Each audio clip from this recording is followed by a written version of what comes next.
Welcome, everyone. We'll begin our program at 7 o'clock. And to respect everyone's time, we're going to begin on time. On behalf of Faith Communities Go Green, I welcome all of you to our first of a series of virtual programs we'll be hosting this year.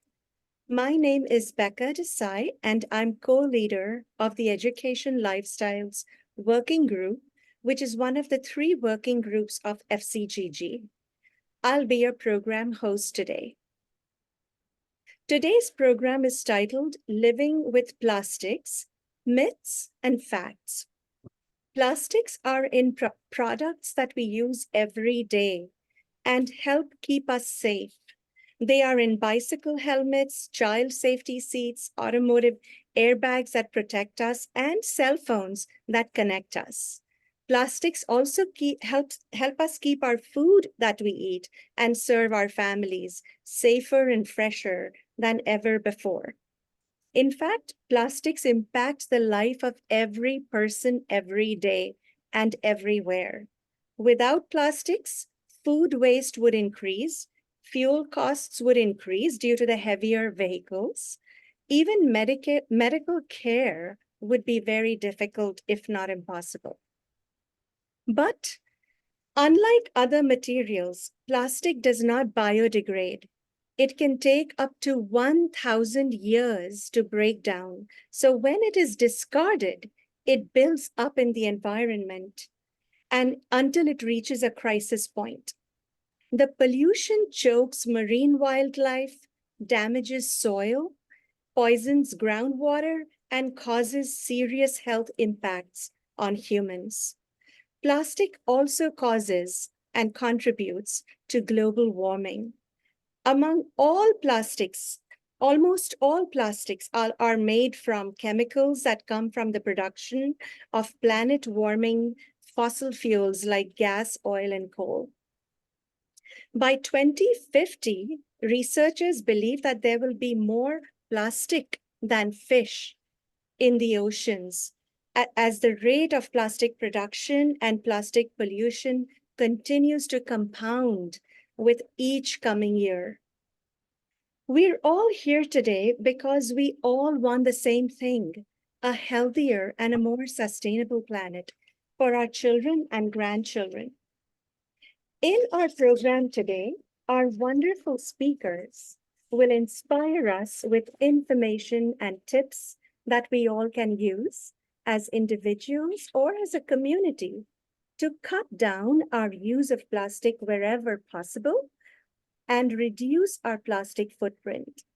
They will also bust some myths and help us look at whether we are recycling correctly and where all the recycling stuff ends up.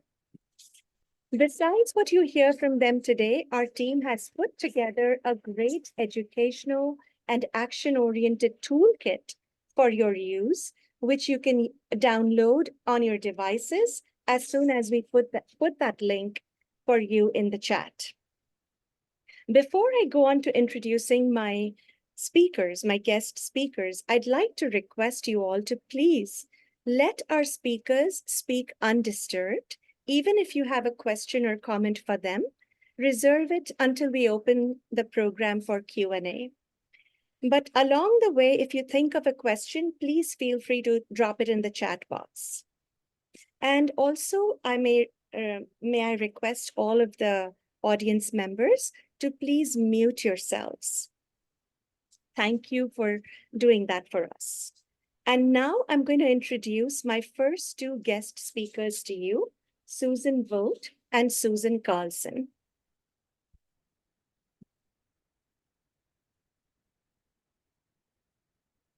I'm going to unpin the rest of my guests, so I just put them in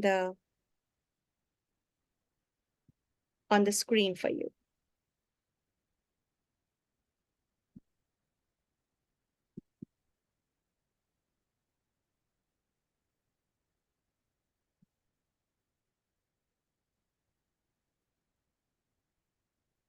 Susan Vogt.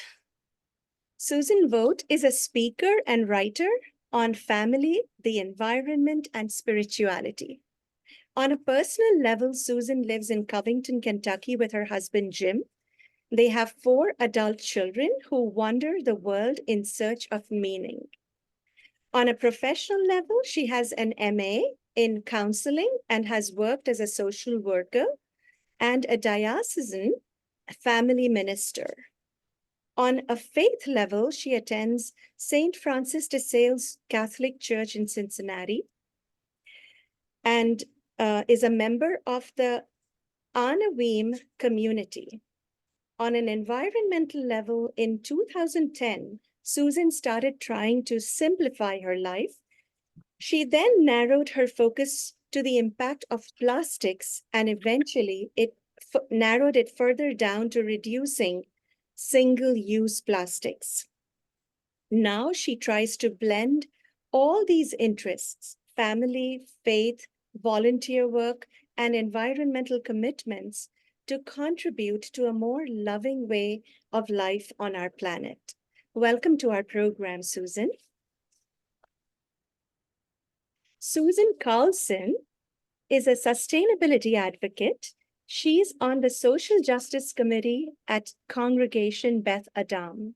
She's a member of their climate change team. While Susan does not claim to be an expert by any means, she has been successfully reducing her use of plastics for a couple of years now. She has developed strategies to be successful in maintaining long-term change in her behavior by using skills from her 45 years of experience as a mental health therapist. She has also used her skills of advocacy from her social work background to make an impact on some companies that utilize single-use plastics. In the complex world of plastics and its impact on our daily lives and on our environment, Susan Carlson sees herself as a learner. She has several tips that have helped her, which she'd like to share with us today, and hopes that she'll be able to inspire us to make a change in our habits related to the use of plastics. Welcome to our program, Susan.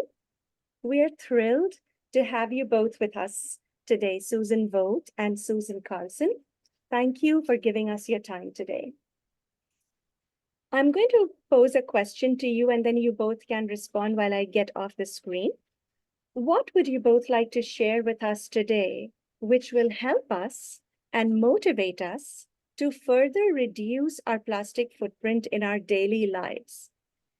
Everyone can do something to help reduce and eventually solve the plastic pollution problem.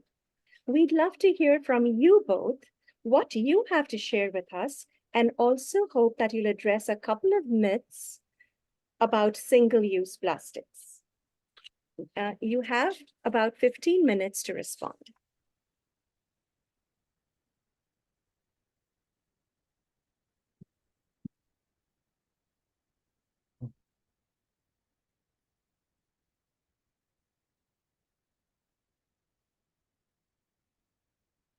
You both are muted. Okay. Yes. Okay, good.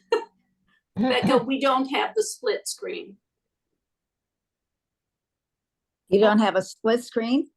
This is how you both will appear on the screen. So you can begin. Okay. I'm just letting you know that we see everyone. We do not have a split screen. All right, let me try something else.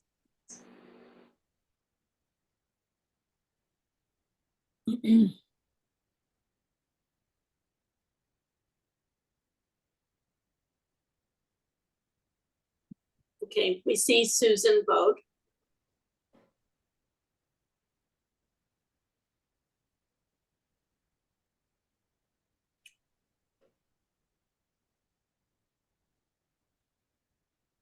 Okay, thank you. So I'm frozen. Turn on your furnace. We can hear you, Susan. Okay, Yeah. but my image is not moving. Okay, it's just frozen. Yeah, it's moving for us. Oh, it's moving for you. Great. Okay. Yeah. We can see Right, you. well, I There you go. just want to start out by explaining that both of us are named Susan. It just so happens. Both of us have white hair.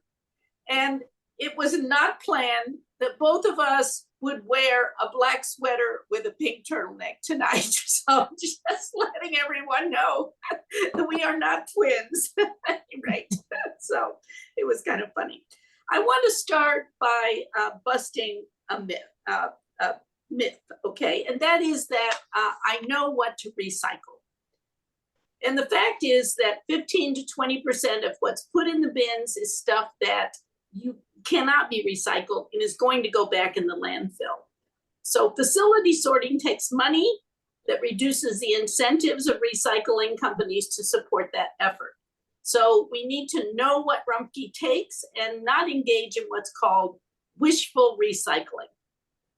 So now I'm going to move on to talk about what do we do. We need to start by refusing, and then we'll go into reducing.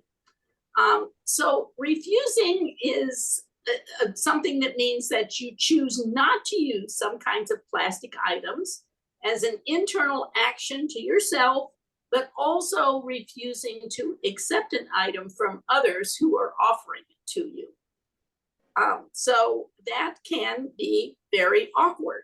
So for instance, I always carry a fold up bag in my purse, and I also carry one in my car.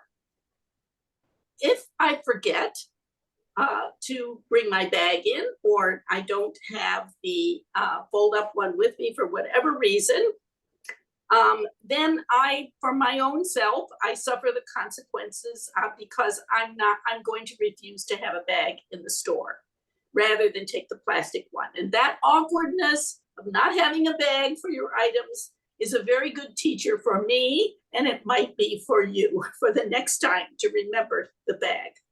But I also think that it can be very awkward because you have to be prepared when you approach a store, a checkout counter, or a takeout place.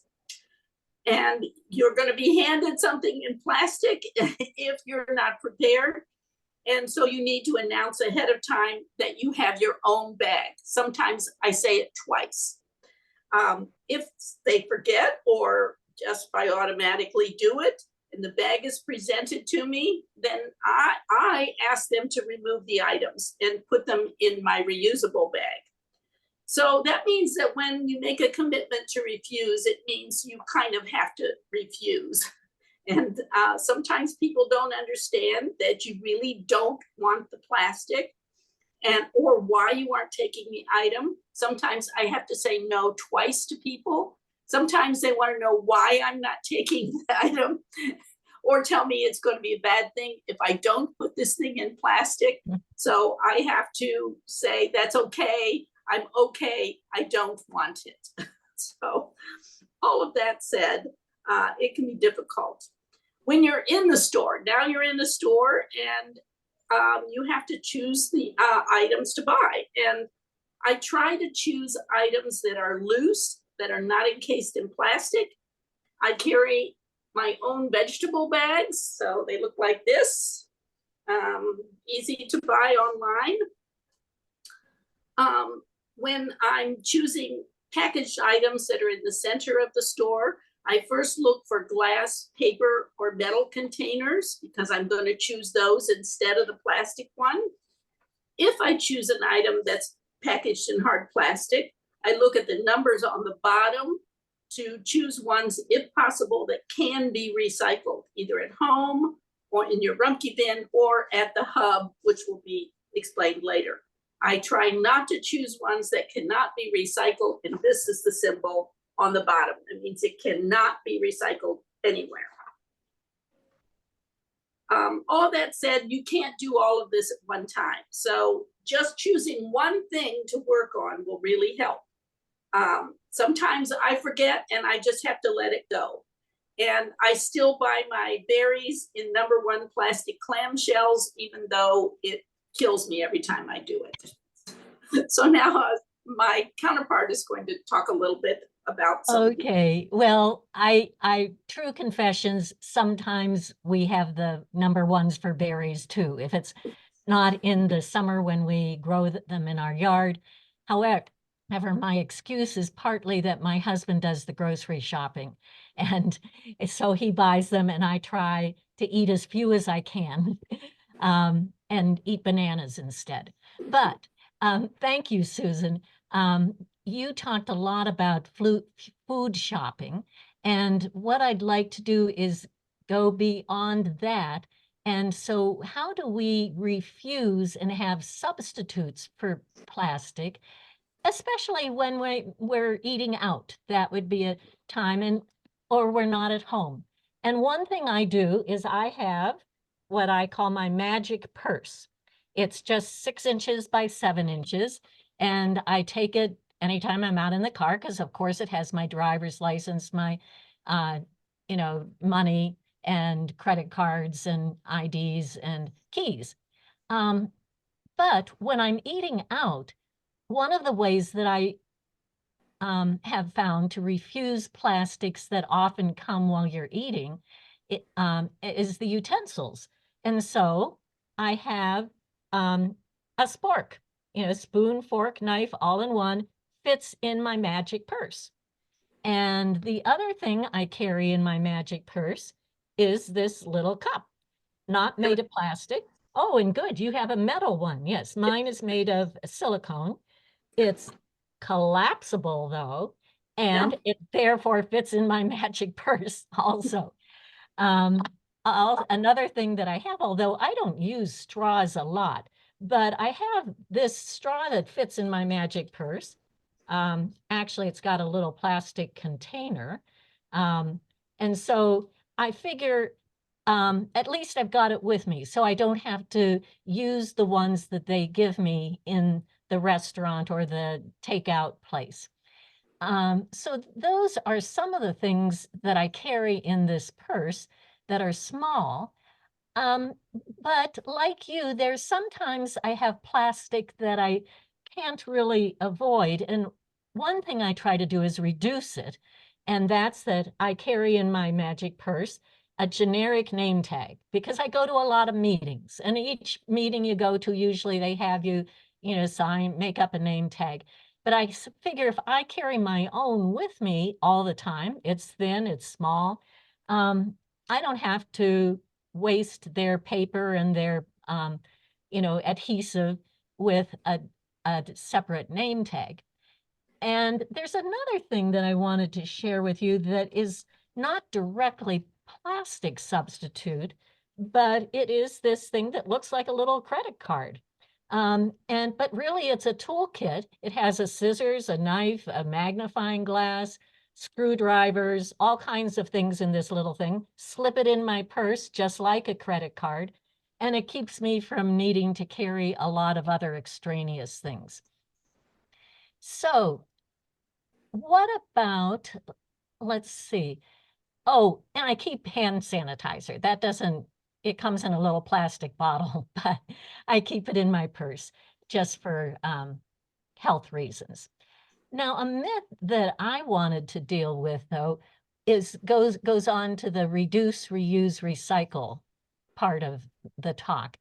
And the myth is, as long as I recycle the plastic I use, I'm being responsible, right? Well, sort of. Well, the fact is that, of course, it's better to recycle than not to recycle. But much of the harm from plastic comes from the production of it before we even buy it. Because 99% of plastic is made from fossil fuels and fracked gas and oil. And so it contributes to climate change throughout its life cycle, even before you buy it. Thus, the production of the plastic before you even buy it is not eliminated, even if the plastic is recycled. However, being able to recycle the plastic does mean that less of it has to be produced. So that's good. So Susan, let me turn it back to you for containers that we might use as substitutes for plastic. Yeah, So some of the containers that we can use, of course, are glass containers that we can reuse from items that we've already purchased. So, you know, you've got something right there that's free if you just wash it out and reuse it. Some of the things I know we all have trouble with in our refrigerator, and we think, well, we have to have plastic containers, don't we, to deal with these things. Of course, you can buy Pyrex and glass kind of bowls and containers, but there's some things that just are really difficult. And so I don't know if people have thought of this, but this really works for me. And I know Susan has something that works for her. And that is that I use wax paper. And I can wrap my celery, for instance, in wax paper, just roll it up in there, put a rubber band on it, and it's kept it better than anything else I've used. I also order these bags, which are wax paper sandwich bags. And this is what I put leftovers in, the little items. So there's all kinds of things that you can use. Susan, you're going to talk about silicone, right? Yes, Oh, but yeah, before I do, let me mention that speaking of celery, this is something that it is made of plastic, the container, it's Tupperware, got it probably a couple decades ago, but it's what we keep our celery in the refrigerator. And so I figure with reusing it that many times, it's acceptable in our household. But so to go on, what about silicone food containers? That's one of the things that I have been so happy about discovering because silicone, technically, there's a debate about whether silicone is a plastic or not. That a lot of the research I did said, well, it's partly rubber, it's partly plastic, but the silicone containers look like this. These are the ones I just love that I bought. That what I like about them are that they're small and they are collapsible. And so I have 4 different sizes. This is the medium size, a little bit bigger, a little bit smaller, and one that's currently in our refrigerator that's even larger. So about the silicone containers is that they are microwave safe, refrigerator safe, oven safe, dishwasher and freezer safe. So they're recyclable, sort of. It would be, you have to go to pretty large extent to actually recycle them. But the main point is that I keep using them over and over again. And so they are pretty much indestructible. They aren't cheap. And I have to pretty much order them online. I've only ordered them once, so it's not like a lot of stuff. But that is the silicone containers like this is what I store a lot of my stuff in at home. Let's see. There's they don't degenerate and they don't shed microplastics. So that's, the advantage of them. In terms of cleaning, some substitutes that I have found that work well for cleaning are, my favorite are these little things that look like a piece of paper. And they are washing machine detergent. No plastic bottle, no plastic container, no plastic pod even. You just put it in the washing machine. Earth Breeze is one of the brands I use, but there are several and they all seem to work okay, and nobody's complained in our family that their clothes aren't clean enough. So that is one cleaning thing that I've found works well. And a lot of, how you get these things are on the tip sheet that Becca mentioned to you before, the toolkit sheet. And there's also, these little tablets for our dishwasher these are made by Clean Cult, but again, there's a variety of different brands that you can order them from. You just put them in the little slot in your dishwasher. They look like they might be wrapped in plastic, but they're not. It's a fiber that disintegrates in the dishwasher and is not made out of plastic. So Clean Cult is one of the brands that makes them, and that's another cleaning supply that I use. I think, Susan, the other Susan, you have some kind of shampoo that you'd like to check out? Comes in a bar like this from a company called Ethique, but there are plenty of them and they'll be in the tip sheet. Okay, great. So I have a reuse disclaimer, however, that although avoiding plastic containers is desirable, the real enemy, I think, is single-use plastic. So if you can refuse plastic containers, it's no longer enemy number one, if you can reuse it. There is one caveat to that, however, in that storing food in plastic over a long period of time can allow some plastic degeneration, which is detrimental to humans, and never heat food in a plastic container, other than the silicone kind, which you can heat food in. So let me turn it back over to you, Susan, the other Susan, for some advocacy tips. Yeah, so one of the things we can do on a larger scale is to advocate with companies to change their containers or to tell them about what you don't like about a product. So one of the things to do if you want to start doing that is to educate yourself about a company's recycling waste reduction goals. And it's very easy to find their statements and documents related to this on their company website. So first, arm yourself with the information about what their goals are. Another thing you can do is send postal letters or comments on their website. Postal letters are better because it's an item that they have to handle. And letting them know about your objection to their practices. And be specific in regard to the product or the policy that you're referring to. Find out the name of the CEO or the director of sustainability for a company. Send them a specific letter or email. Get their email address, send it directly to them.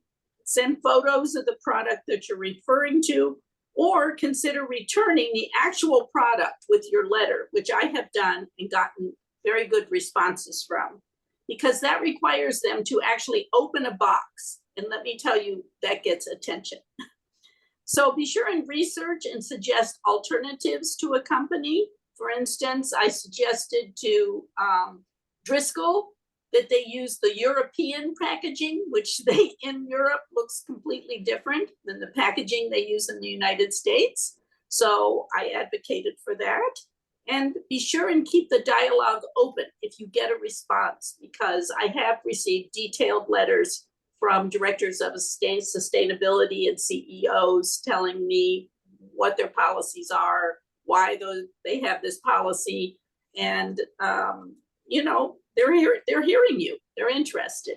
So that's another thing you can do on a larger scale. So Susan, did you have a closing comment? Or we want to turn it back to Becca, I think. I think we're ready to go back to Becca. Yeah. Okay. Thank you both so much for sharing your wisdom through your experiences. And we will come back for your closing comments. And we'll also take questions from the audience at a certain designated time. So if you have any comment or question, we encourage you to keep putting them in the chat box. And I also want to point out that we just put a link for our toolkit that all our speakers and myself have put together, which you can download on your devices. So both the Susan Carlson and Susan Vogt, thank you so much for sharing so many tips with us today. And I'm going to move on to my next two speakers, who I'm going to spotlight.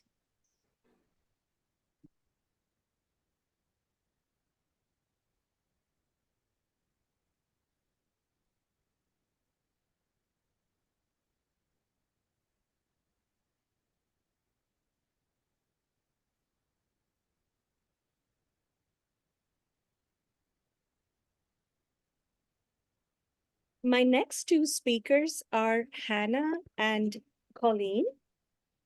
I'll first introduce Colleen to you. Colleen McSwiggan is the Executive Director and Recycler-in-Chief of the Cincinnati Recycling and Reuse Hub. She graduated from Miami University with a BA in microbiology and previously worked as the chemistry lab manager at Mount St. Joseph University. In that role, she organized universal and hazardous waste disposals, and as chairperson of the university's Sustainability Committee, she organized Community Electronics Recycling Days and Beyond the Bin Recycling, which led to the creation of the hub. In 2019, Colleen was awarded both the St. Elizabeth Ann Seton Award by the Sisters of Charity of Cincinnati and the Teacher Environmental Award by the Greater Cincinnati Earth Coalition for her sustainability efforts. Welcome to our program, Colleen. Hannah Henchhold is the Education and Communications Assistant for Rumpke's West area. In her position, Hannah handles and assists with presentations, marketing and community outreach, special events, educational tours, customer inquiries, and Rumpke's scholarship program throughout Greater Cincinnati, as well as Western Ohio, Kentucky, and Indiana. Hannah joined Rumpke in June of 2022. She is a graduate of Ohio University with a degree in marketing and management and strategic leadership. She resides in Cincinnati, Ohio. Welcome to our program, Hannah. So Colleen and Hannah, please can you clarify for us, how do you both see your organizations, the Hub and Rumpke, as partners complementing each other's work or as competitors? How does recycling help climate change, especially from the point of view of the work which each of your organizations does for our community and the environment? Also, please may we request you to address a couple of myths related to recycling. You have about 15 minutes between the two of you to respond. Thank you.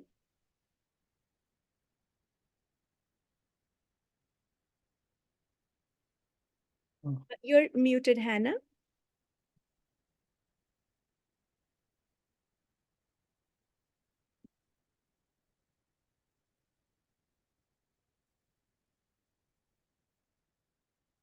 There we go. Thank you. Well, first to address how Rumpke and the Hub, we like to consider each other partners as opposed to competitors. You know, we're not trying to compete with the center. We're trying to offer, you know, an alternative for people to recycle their items curbside and encourage people to recycle more. If the Hub works for your family, we encourage you to bring your things to the Hub. We would just like to offer, you know, an alternative so that people can recycle their things curbside. But us and the Hub work side by side. We're partners with each other. We communicate regularly. And so we want to get that point across that we're not competitors. We work together.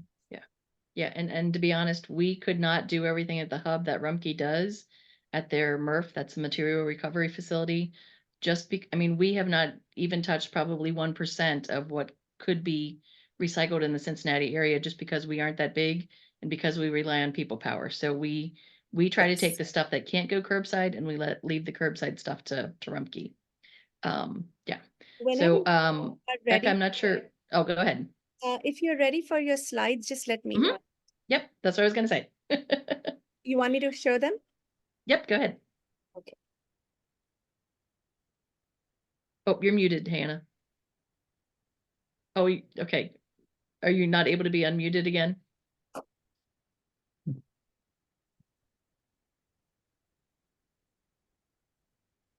There we go. Thank you. It wouldn't let me unmute myself. But to start off with the presentation, I first wanted to cover our acceptable items in our curbside recycling program. So these are the items that you can recycle at home and put out at your curb.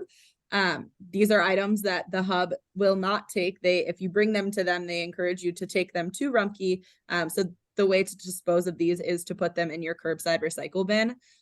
We separate our acceptable items into five categories.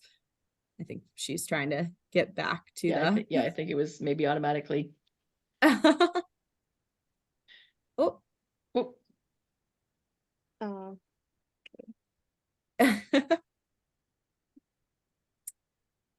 Let's see. here we go.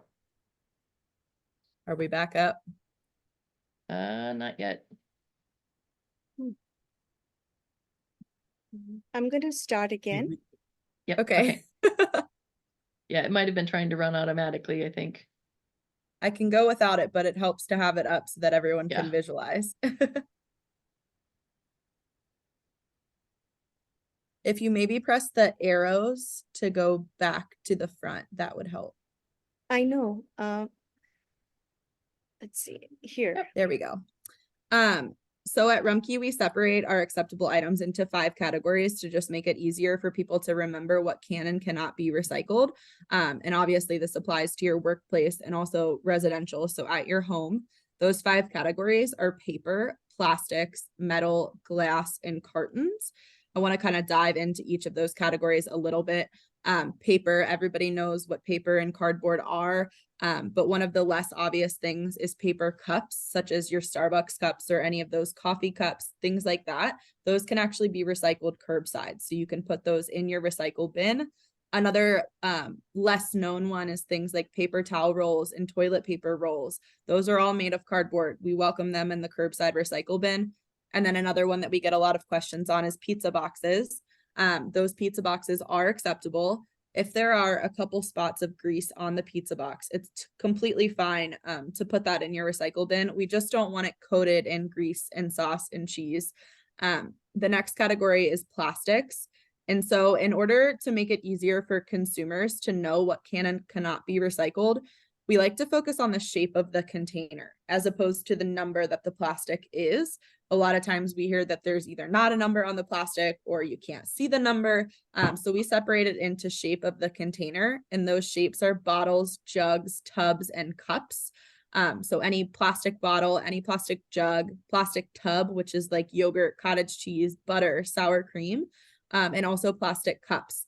The only plastic cup that we don't accept in our curbside recycle bin is the colored party cups, like typically the red cups. Those are actually made from polystyrene, which is kind of a derivative of styrofoam, and those cannot be recycled curbside. With plastics, we ask that you put the lid back on those containers. So the rule of thumb with lids is typically if the lid is the same material as the container, you leave it on. If it's different, you take it off. So if it's plastic on plastic, leave the lid on. The next category is metal, and there are 2 shapes to that, cans and cups. Again, we want to focus on the shape. We only take cans and cups. So that means no aluminum foil, no aluminum pie pans. We don't want your scrap metal and your frying pans, which we see all the time. We only want metal cans and cups. This also includes aerosol cans. As long as they're not hazardous, we will accept them in our curbside bin. I typically tell people if it came from your bathroom or your kitchen, it's okay to put in your recycle bin, but if it came from your garage, we don't want it in your recycle bin. So things like WD-40 and motor oil and spray paint, don't put those in there, but things like shaving cream and cooking oil, spray cooking oil, you can put those in your bin. For the aerosol cans, we just ask that you take off the little cap on the top and dispose of that. The next category is glass, and we separate that into shapes as well. We'll take glass bottles and glass jars of any color. But again, going back to that those shapes, we don't want glass window panes, and we don't want mirrors or eyeglasses, things like that. We only want bottles and jars. The lids on those are typically metal, which would be a different material. We ask that you take the lids off of those. Those lids can actually be put into your curbside recycle bin because we have magnets at the plant, we're able to pull those lids out and separate them from the glass. So you can take those lids off and put them in your bin. And then the last category that we have is cartons. This is one that I think a lot of people don't realize that can be recycled. So for example, a lot of the Minute Maid juices come in cartons, or your broth cartons. For kids, the little juice pouch boxes, like the apple juice, not to be confused with the Capri Suns though, just the carton ones, and also milk cartons. Again, if those have a plastic cap on the top, that's a different material than the container. We ask you to remove that cap. Those caps actually have to be thrown away, or I believe that you can bring them to the hub. So I'll turn it over to Colleen, and then we'll get on to what the hub accepts. Yeah, so we can take a lot of the things that, again, can't go in your curbside bin. And this is just kind of a partial list. This is sort of the highlights, let's say. So foil lined chip bags, foil lined granola bars, coffee bags. I won't go through the whole list, and this is actually in the toolbox that I believe Fred put a link to in the chat, and then it will be available as well on the FCC or FCGG website. But we can take pretty much, if it's plastic and if it doesn't go to Rumpke, it can come to the hub. So straws, plastic utensils, and a lot of those things we actually can take for reuse as well. So if you have wrapped utensils, you know, if you get takeout and they throw it in, even if you've said no, we can take those and we actually give those to food pantries and soup kitchens. So a lot of what we take in goes to be recycled, but then we also do a lot of reuse for some of the items that we take in as well. But a lot of those things, again, like Hannah mentioned, like the Capri Sun pouches, we can take those. If there is a pool ring from the milk carton, you know, that you open up, they can take the carton, bring us the pool ring. Again, won't go into the whole list because you can all read this over in your own time. But then we could go on to the next slide. One Because thing there that I are do want to hit oh, on go ahead. this hub slide really quick is that you do take the plastic thermoform clamshells, like the Yes. berry containers, which the Susans were addressing before. The hub Yeah. takes those, so please bring those to Yeah. the hub. Yeah, because that's one when we actually went for a tour, like hub board members went for the tour for Rumpke. That was one of the things that we saw. And they're like, "Oh, you're not supposed to Yes. have that." And it's like, "No, but we can take it." Yes. And that's one of the commonly wish cycled items, I will say. Mhm. And that actually, I will plug Rumpke as well too. So if you have the chance, you can actually sign up and go for Yeah. a tour, and seeing what they do makes it easier for you to understand what they can and can't take. I will say. But that being said, there are some things that both the hub and Rumpke can take, and that's things that are in the Hefty Renew program. If you want to go to the next slide, Becca. So if you want to kick it off, Yeah. Hannah. Yeah, absolutely. So Rumpke just recently partnered with the Hefty brand. I'm sure everyone has seen the Hefty brand in different places. They make a lot of things like plastic bags, such as your trash bags. They also make styrofoam containers and things like that. The Hefty Renew program is a way to recycle those hard to recycle plastics that could not be recycled curbside before. Again, on this slide, you see that these items can go to both of these places. So if you are able to bring them to the hub, more power to you. We hope that you bring them to the hub. If the hub is not accessible to you, if you don't have the means to get there, this is an alternative that you can still recycle those materials. So basically how it works is you purchase these bags. They're available in Kroger currently, and within the coming months, they're going to be available in Meijer, Walmart, Target, Ace Hardware, other places that you can typically buy your garbage bags. You purchase these bags and you fill them with hard to recycle plastics. When the bag is full, you tie it up and you put it into your curbside Rumpke recycle bin in the bag. So I know this goes against what we were saying before to not put things in the bags. We want to stress that this program serves as a complement to our recycling program. So this is an extra add-on if you want to go the extra mile of recycling these hard to recycle plastics. You put them in the bag, you tie them up, put them in your Rumpke recycle bin. Or if you live in an area like in an apartment or a condo that has a dumpster, you can put these bags in that dumpster.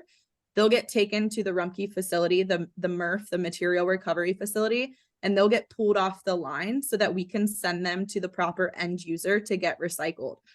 Colleen, if you want to go through the list of things that kind of goes in these bags or that can also come Yeah. with you, that would be great. Yeah, so this is kind of all store drop-off bags. So previously, some of you may have been familiar with, you could have dropped off store bags at Kroger or Target or Walmart. And just like the last year and a half, there's been some issues with that where I can't remember if it was CBS News or somebody did a kind of a investigative reporting piece on it, and they realized they put trackers so they could figure out where things were location wise, and they put trackers, and I don't even remember how many bags, and it turned out a lot of them did not end up to be recycled. Some of them ended up in the landfill, some of them ended up just being incinerated. But if you bring things to us from the store drop off, we can guarantee that it will be recycled. And that's actually stuff that we will make a little bit of money for at the hub. Like we just sent off a truckload of stuff and it goes to Trex. So that'll be made into composite decking, and we will get $2,400 for that, for what we made. So that's things like bubble wrap, the air pillows that you might get if you order things from Amazon, dry cleaning and grocery bags, the food storage bags that are like Ziploc bags, the kind of filmier vegetable and salad and fruit bags that you might get at, again, refuse is always best, but if you need something to put them in, then we can take those too. Overwrap, and that would be things if you buy paper towels, toilet paper, bottled water, again, issues, but sometimes it has to be done. But we can take that overwrap. And then also like the liners for cereal boxes, the cookie and cracker boxes, cake liner, or cake mix liners, and then just the bubble wrap mailers. And that's anything that would be from Amazon that is all plastic. So anything that is kind of bubble wrap on the inside and manila craft paper on the outside, that's unfortunately just got to go in the garbage. But if it's all plastic, it can go in the bags or it can come to us at the hub. And then styrofoam. This is really all kinds of styrofoam. So this is the styrofoam blocks that you might get if you bought a TV or an appliance. This is the food packaging items. They just need to be clean and dry. And then bendable foam sheets. So that's like kind of like pool noodle textures, I guess the best way to put it. And then packing peanuts. The one caveat with the packing peanuts is a lot of packing peanuts these days are not actually made from styrofoam. A lot of them are made from starch. If you take one and kind of run it under the water from in your sink, if it starts dissolving, that's a starch packing peanut. So that can actually go in your compost bin at home or to another compost facility. If it does not disintegrate, then it probably actually is styrofoam and it can go in these bags or it can come to the hub. And then for the plastic things, so straws, coffee stirrers, unwrapped utensils, the colored party cups. So again, like the solo cups, you can also get another kind of like polystyrene cup that Hannah didn't mention was if you get kind of like the cheaper, not that I've done this anytime recently, kind of a cheaper plastic cup from just a bar where it's like an opaque, so it's not really clear plastic. That's probably a number 6 as well. That could go in this plate. So that would be like the, I can't even think of the name. I was thinking China, but they're paper based. But there's another sort of like styrofoam kind of plasticky plate, or even the harder plates. That's a kind of like red and blue plastic, and bowls of that as well. And then any non-foil lined kind of bags. So anything that's foil lined would have to come to the hub because we can send that to a recycler that can take care of that. Anything that goes in the Hefty Renew program has to be non-foil lined. And then just like the packaging from block cheese. And then they can also take Swiffer cloths, and that could be dry or wet, but they should be dry when they are put into the Renew bag or brought to the hub. That was great, Colleen. One thing, I just saw it pop up in the chat and I wanted to just cover it really quick. Someone asked that if they could participate in this Hefty program in Dayton. That's my fault. I assumed kind of that everyone was from Cincinnati. I didn't think about that. This program is only available in Cincinnati right now. We're working on rolling it out in Dayton, in Columbus, and then eventually expanding to our service region. So right now, this is only available in Cincinnati. We hope that in the coming months, we'll have something for you for those people that live in Dayton, but just wanted to clear that up really quick. And then I just wanted to go over some of the other non-plastic things that we take kind of while we've got you all here. Some of these things we take and then we again have them for reuse. So things like egg cartons, we have those on one of our shelves. And if people have backyard chickens, you can come and take them for free from the hub. Just kind of ask to go to our reuse area, which is on the 4th floor of the warehouse that we're in. All conditioned footwear, and we sort it based on whether it's still reusable or whether it's just got to be recycled. Office supplies, again, that's something that we have available in our reuse area. So we have a lot of teachers in low-income schools or scout leaders who come and kind of shop the hub, and we put that in, again, quotation marks because it is free. Again, I won't go through the whole list of things here, but because they will be in the toolbox, but we have a lot of other things that we take that you wouldn't necessarily think of being recyclable. And then, so speaking of the myths that Becca had mentioned earlier, one of the myths that I want to bust is that we are doing a good job for recycling. In this country, not so much. There are estimates that we only recycle about 9% of the plastic that could be recycled. And usually when you're talking about that, it's really sort of the curbside recycling things. So that doesn't even include all of the stuff that we take at the hub that is still recyclable or reusable, but just not through the sort of regular pathways. And that's kind of one of the beauties of the hub. And that's why we came up with it, is that we want to fix the logistics issues so that more things can be recycled and reused. And then if you want to go to the last slide there, Becca. There are some things that we do take for a fee as well at the hub, just because we have to pay for them to go out. But we're trying to make it easy for people to get rid of these things so that they can kind of be responsibly disposed of, be recycled, go for reuse. So we do have to charge for things like batteries, light bulbs, electronic media. So that's CDs, DVDs, electronics, et cetera, et cetera.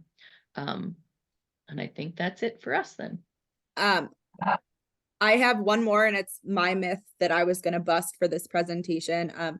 The myth that I wanted to bust is that all plastic becomes trash.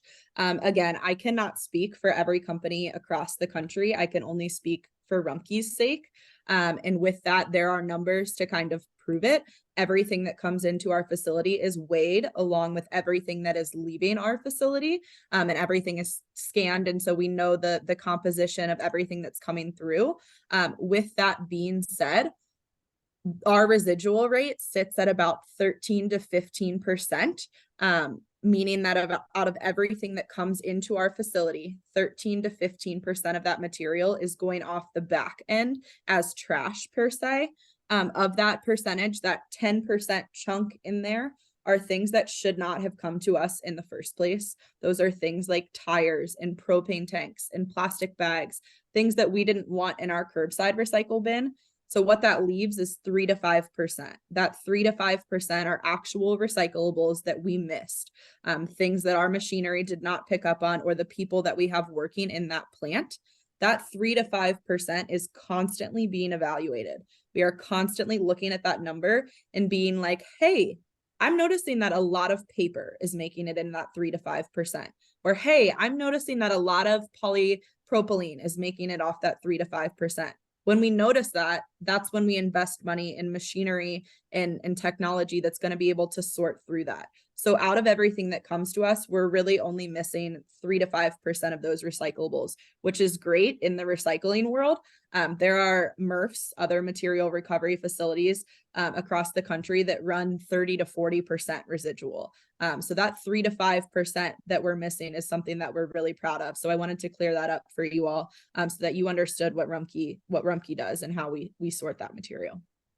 Yeah, and honestly, the less wish cycling that people do, yeah, the easier it is for Rumpke to sort what they can actually take. Absolutely. Absolutely. Because that wish cycling turns into that 3 to 5% residual, if that makes sense. So, yes. Yes, I echo the comment that someone just made in the chat, that both of your organizations are truly a blessing for our community. And thank you for all the information you shared. Thank you. And for You're welcome. everyone in the audience, everything that they shared, plus a lot more, is shared by them in the toolkit. So please, once again, I would remind you to look for it in the chat. It has already been placed in the chat. Download it on your devices, and at your convenience, you can read it later. So I'm going to add I'm going to bring to spotlight my final speaker.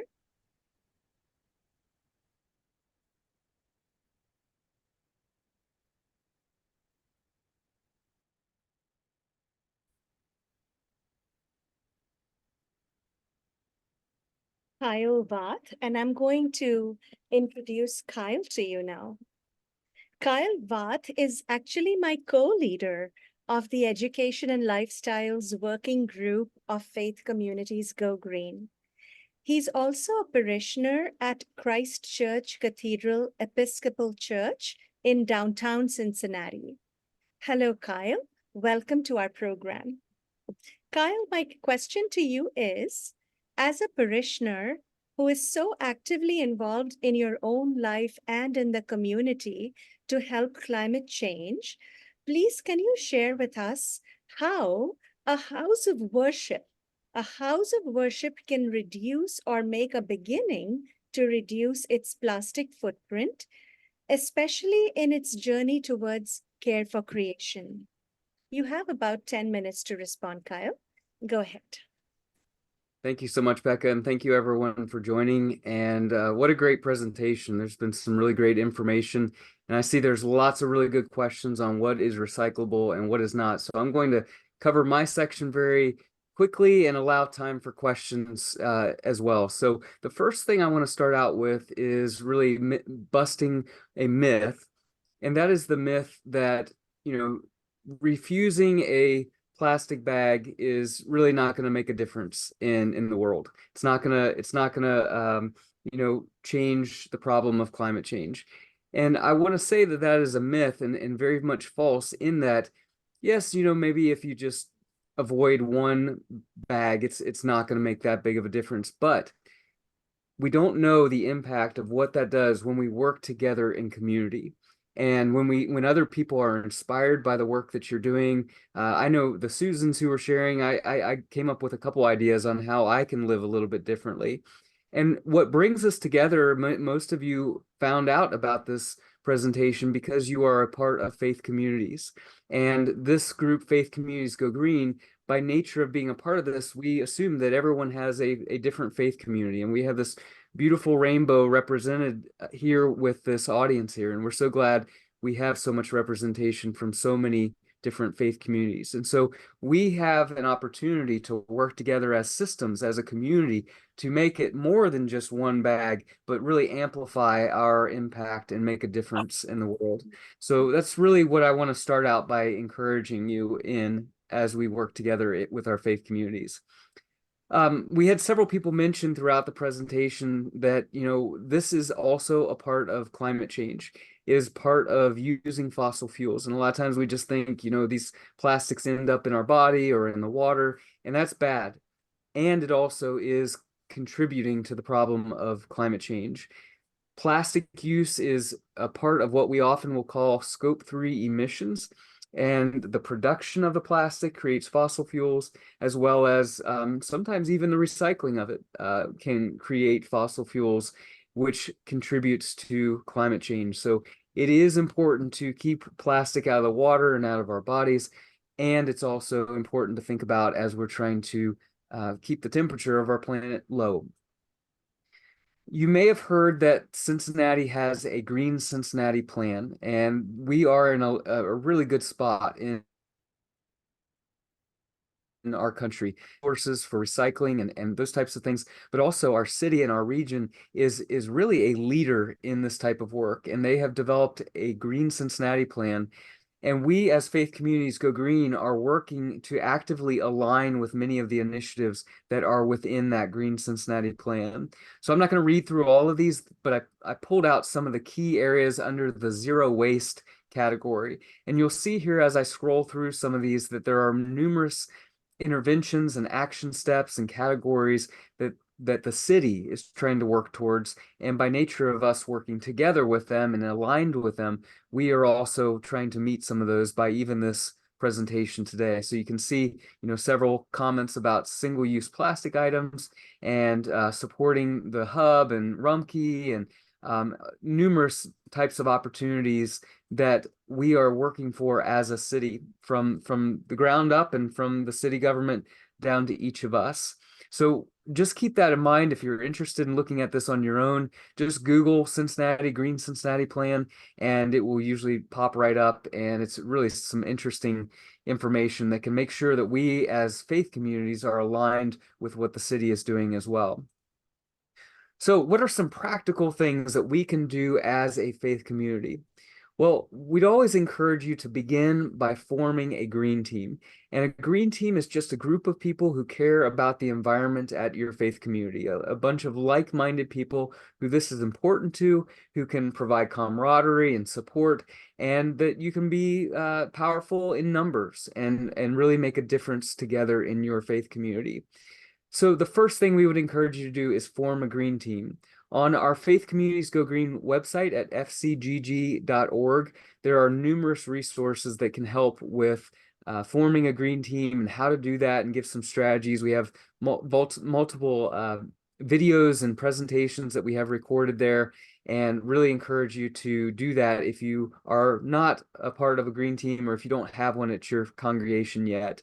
If you do, there's, I'm sure, many opportunities to be involved with that. So try to get involved with that if your congregation already has one.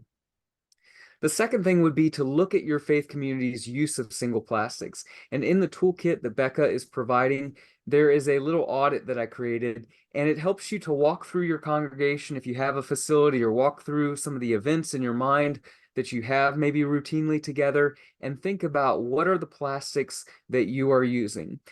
These are some pictures that I took walking through my faith community, and whether it's plastic bottles of that are wrapped in plastic that we have, or the utensils.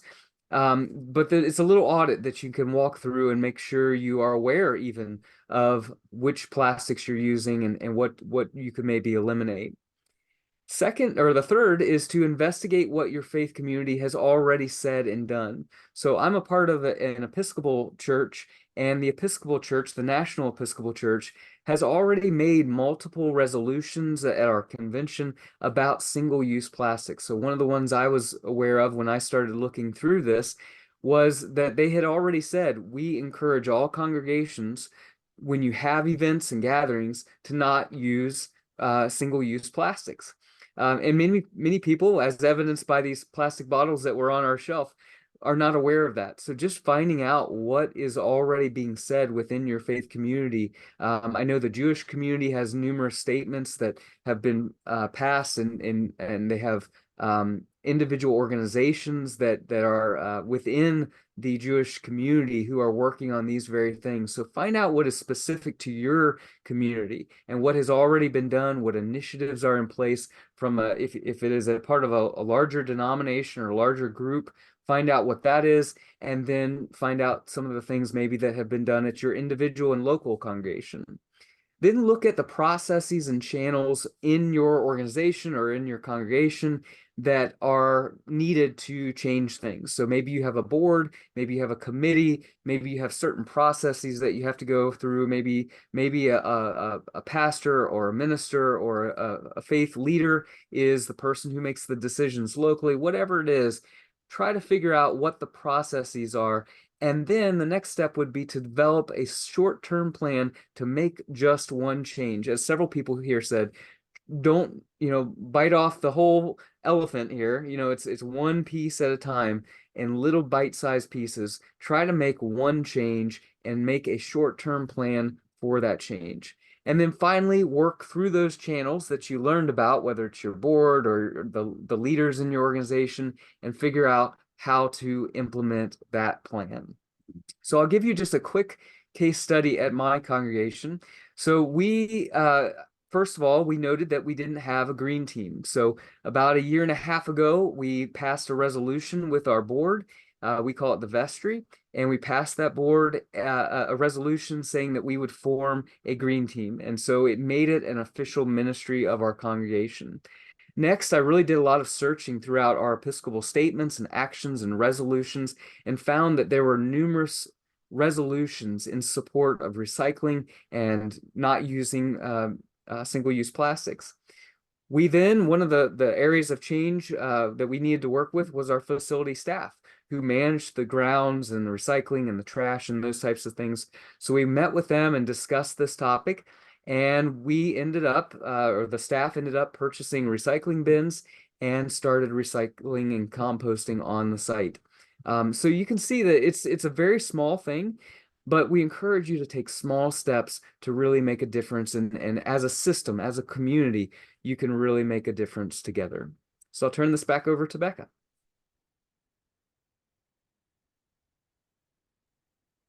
Thank you so much, Kyle.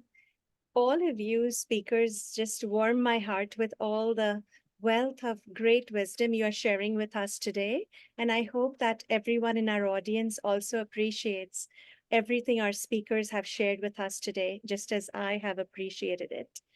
So let me remove the spotlight from Kyle. And now we're going to open up the program to all of you to ask your questions. And my husband, Fred, I can't see him on the screen, but he has been tracking all the questions and he's going to ask them one by one. And whoever wants to take it, I'll spotlight the speakers once again so you guys can address the questions if it's related to you.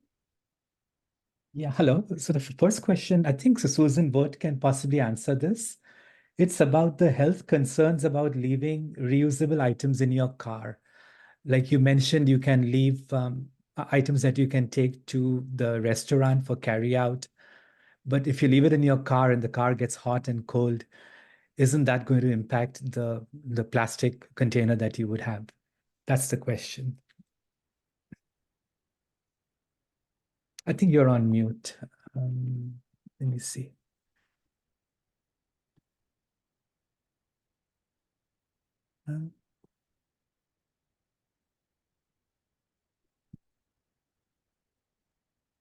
Yeah, now you're Okay, now I can talk. Okay. I know that you can't heat things, food, in plastic containers. And I would think that in the car, if it gets hot, that's going to damage the food also. But I don't have more information than that.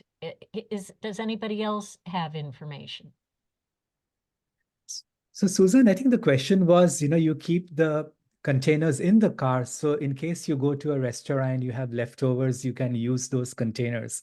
If those containers are sitting in your car without food in it, wouldn't they wouldn't they deteriorate and be a Okay, health? the silicone containers would not, Correct. but others might. And I see Susan Carlson and Colleen may have some Yeah. input on that. Yeah, I was going to say, so the silicone is actually safe because if you think of it, silicone is used for both freezer storage and for heating, like bakeware. So it does not degrade like the way that plastic would. And I was going to say that what I do in this restaurant situation is I have a tote and I have my takeout container already in the tote. So I just take it into a restaurant with me automatically. Okay, I don't leave it in the car because I don't know if I'm going to have leftovers that I want to take with me or whatever. So I just take it in with me. Thank you. The next question is, one person mentioned that he or she tried to take the tea mug to a restaurant, to a coffee shop, and they refused, saying they are not allowed to do that because of health reasons. Yeah. Anybody has any And comments? that actually is Department of Health regulations where they won't let you take it in just because they don't want somebody who's might have a mug or something that's not clean being used on equipment that is clean and potentially contaminating other things, unfortunately. But I know you can do that at Starbucks, right? You can take your reusable mug at Starbucks, if I'm not mistaken. Oh, I'm not sure about that because I don't go there. I think I heard about that. I think it probably depends on what type of machine they're using. If it's some type of be, yeah. espresso that's putting, into a cup. If it's just, a drip coffee that you're pouring in, there's no exposure to their equipment. Yeah. I think it might be dependent on what they use. Let's see. Then another question was, does food have to be rinsed out completely from the containers when you recycle? Yeah. Yeah. Go on, Colleen. Okay, I would say, yeah, if you bring it to the hub, for sure, all food needs to be gone and it needs to be clean and dry. And Rumpke recommends that as well. And if you think of it, that's again, if you want something to be recycled and to make it to be recycled in either of our kind of processes, the more that you can do up front to make that material clean, the better chance it has that it will be recycled. Thank you. The next one, I think it was answered in the chat, but I'll still ask it. So can you recycle wax coated coffee cups? And I think Hannah, you answered it there, but you can go ahead. Yes, those cups are actually recyclable in your curbside recycling program. That was a new addition in 2022 that we added those cups to our recycling program. And the reason that we did that is because the paper mills in which we send our fiber to, they have a way of separating that coating from the actual paper fiber in the cup, which means that it is able to be recycled. So those are welcome all day long in your curbside recycle bin. And then there was a question about, can you recycle receipts? Paper Usually receipts. not, because that's usually thermal paper.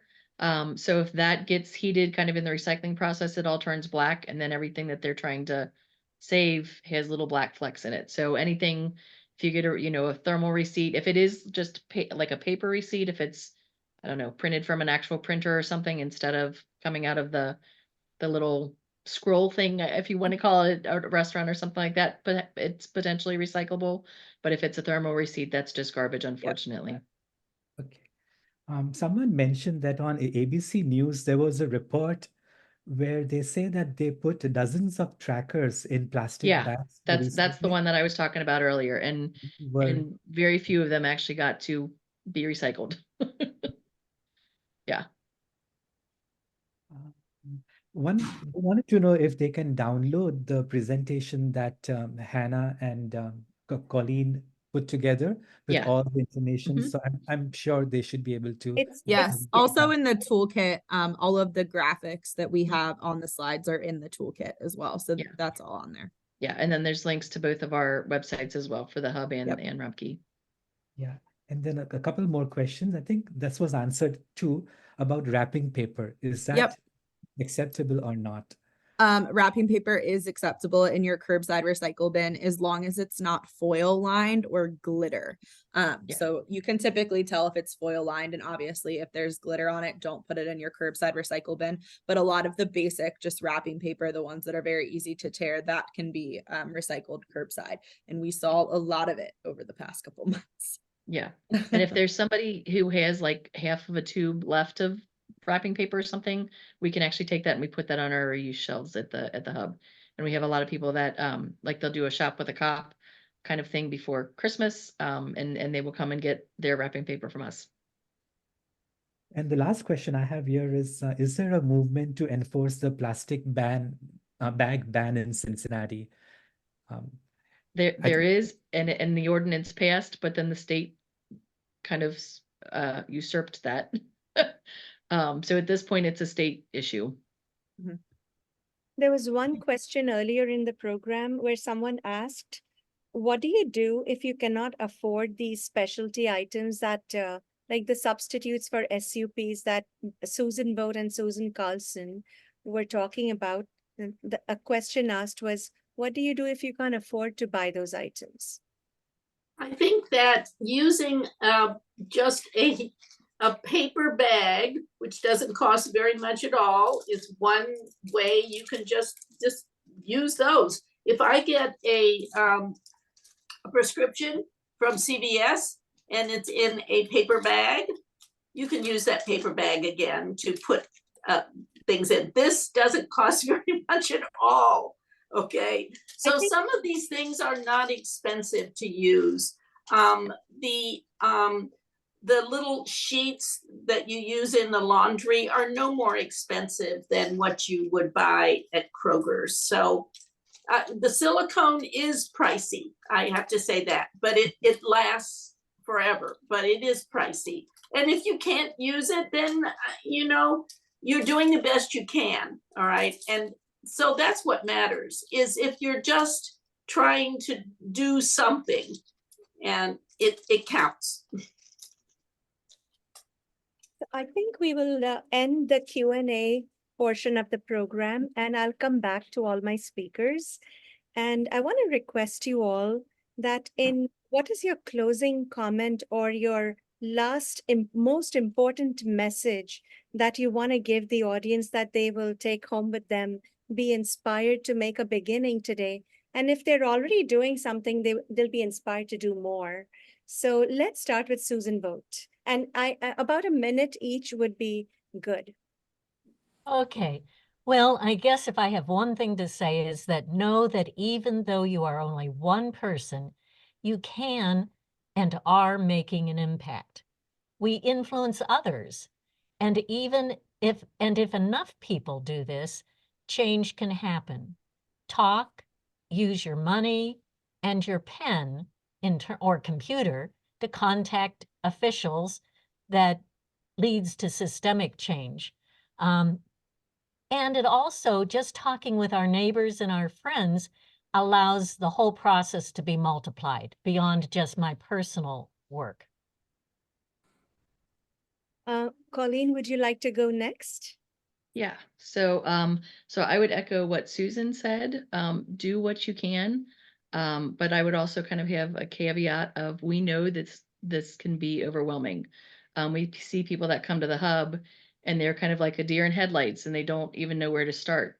There are people who are willing to help you on your journey to kind of take the next step, but the important thing is to take that step. And I kind of got into this sort of a roundabout way that I won't get into right now. But one of the things that kind of struck me, one of my younger son was in grade school and he had to write a biography project. And it was, my name is such and such, I'm this year, many years old, etc. And the thing that he was most scared about was climate change. And I just thought, you're like 10 and you're worried about this. And it's because they're going to have to bear the brunt of literally generations, not being responsible with resources. So do what you can. Don't be overwhelmed. You are not alone in this. There are many people who are willing to help, and whatever you can do can only be beneficial for future generations. Thank you, Colleen. Susan Carlson, would you like to go next? Sure. I hate to be the echo of two other people, but I do think it's important to be committed, which is important to say, I am committed. So I've got to be intentional. But the most important thing is to start slowly. Because as Colleen said, once you start thinking, I can't use this, I can't use that, I shouldn't do this, I should refuse that, you're going to very quickly be overwhelmed. And for me, the way I started was with one thing. And it was like, I'm not going to buy that thing. I'm just not. I'm going to switch to something else. And you kind of do that until it becomes a habit. And so you've got that integrated, then you add in something else so that you can take it slowly. And it doesn't feel overwhelming then to make some of these changes. Great. Thank you, Susan. Hannah, would you like to go next? Yes. So my big takeaway is just to educate yourself. I think that you all being on this program is a perfect way to start. It's really important to be educated on the proper channels to dispose of your waste and the proper place to take it. And so if you can educate yourself on not only Rumpke's acceptable items, but the hub's acceptable items and this hefty bag acceptable items and different avenues in which you can take your waste instead of sending it to the landfill. It's really important to know. Another thing is to be educated again on the acceptable items that go in each thing so that you're not putting the wrong things in there, because it complicates the process when the wrong things are put in the bins. So education is a huge bit, and that's entirely my position. That's what I do all day, every day, is educate people on recycling and the importance of it and how to do it properly. And so I challenge you to educate your families and your friends about the proper place to, put your waste and where it goes. There's a place for it all. Just figuring out the right place to put it. Thank you so much, Hannah. And Kyle, your thought? So 2 thoughts. One is it takes systems to change systemic problems, and it takes community to change community-wide problems.